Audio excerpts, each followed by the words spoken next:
What's up guys, welcome to your 41st Java tutorial, and in this tutorial, as promised, I'm going to be building 4 different objects, and these objects are going to use this tuna class, and depending on how much information they have them, they're going to use a different constructor for each one.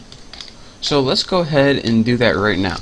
So let's get some spacing right there so you can see it good, adjust my headphone, and bam, I'm good to go. So in order to make objects, let's go ahead and name this tuna object, and we'll set this one equal to new tuna, and this isn't going to take any arguments at all. So if we go look in our tuna class right here, and you know that it has no arguments because nothing's in here, we look at which one of these constructors has no arguments. Well, this one has an hour, this one has an hour and a minute, that's 2 numbers, this one has 3 numbers, but this one right here has no arguments right here. So what it's going to do is insert 3 arguments and call this constructor again. So then it's going to go down here where this one takes 0, 0, 0. It's going to set the time to 0, 0, 0, and then set the hour to 0, and minute to 0, and second to 0. So now that we have that, let's go ahead and build some more objects, but this time let's give them different parameters or different arguments. So let's go ahead and copy this and paste, paste, paste, and we'll name this tuna object 2, 3, and 4, and we'll give this one tuna object 2, we'll give it 1 parameter, we'll give it an hour of 5. We'll give tuna object 3 2 parameters, we'll give it an hour of 5 and a minute of 13, and we'll give tuna object 4 an hour of 5, minute of 13, and seconds of like 43 or something. So for example, this one right here, it has 2 arguments, so it's going to look at this constructor right here. Is this constructor good for me? No, this has 0 arguments and I got 2, so I'm not using you. What about is this constructor good for me? Well, I got 2 numbers and this one only lets me insert 1, so I ain't using you. What about this one? Well, this has 3 and I only got 2, so I don't think so. Oh bam, the last one's just right. I got 2, you got 2, let's use it, baby. So that pretty much what happens with these objects. That's what's going on right now. But now that we got these objects, let's go ahead and actually use them. And so let's just go ahead and print out the time. So system out printf, we'll just do a simple print format, and again this takes 2 arguments. The first argument is how you want to format it, and I want to format it, and since we're going to be using this right here, public string to military, this returns a string, so we probably want to put percent string with a new line right there, and actually new line goes this way, I believe. That would have been embarrassing. And so this one returns a string, so now we can use our tuna object and then put something like 2 military with no arguments. And what this is going to do is it is going to return our tuna object with no arguments right here. So let's go ahead, and you might as well do the other ones right now while we got this nice and copied. This is tuna object 2, 3, and 4. Now let me run this and make sure I don't have any errors, and hopefully it runs right, and bam, look at this. Now the first one was object, it was just tuna object, and we didn't enter any parameters. The second one, we entered a 5 for the hour and it filled in 0 for the rest.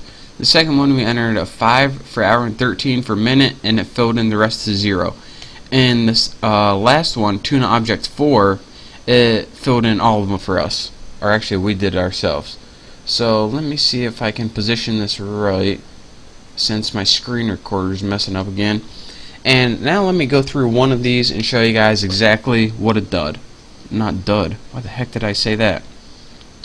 So anyways, let's just pick one that you can understand easy.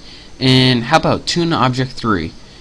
Right here we made an object that had 2 parameters right here, 5 and 13.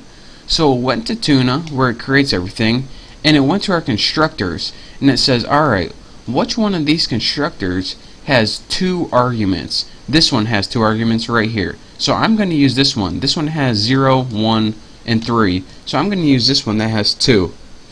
Well, what it did was plugged in, what was our numbers? 5 and 13. It used the 5 for hour, the 13 for minute, and it used the default of 0, and it called this constructor again, but this time it used its 3 new numbers. So whenever you use the 3 numbers, it uses this constructor right here, and what this constructor does is set time. It calls the set time method. So now it says, alright, I'm going to send you to the set time method. So let's scroll down and see what the set time method tells us to do.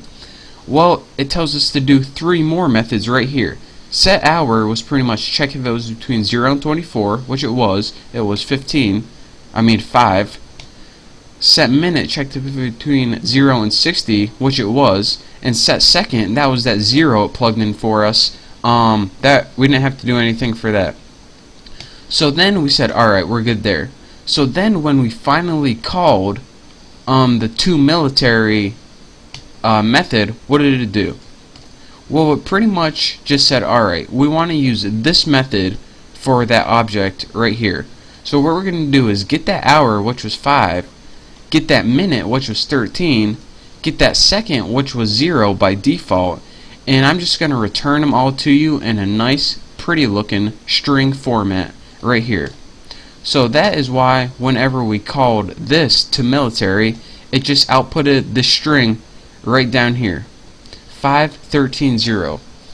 So that is, of course, a very complicated way, but again, you need to know it, on how you can use overloaded constructors to, let me scroll down here, to make a bunch of different constructors based on how much information you enter. And in that example I just told you, since we entered 2, it picked this constructor, and that is how you can pretty much use different objects with different amounts of information in it. So this will be clear when pretty much we're building more programs, and this was just an example, so it might be a little fuzzy right now, but you'll understand eventually in the next couple of tutorials. So thank you guys for watching. Hopefully you understand at least the basics of overloaded constructors and how they are useful when creating objects with different argument lengths. So again, thank you guys for watching. Don't forget to subscribe to my channel, and I will see you next tutorial.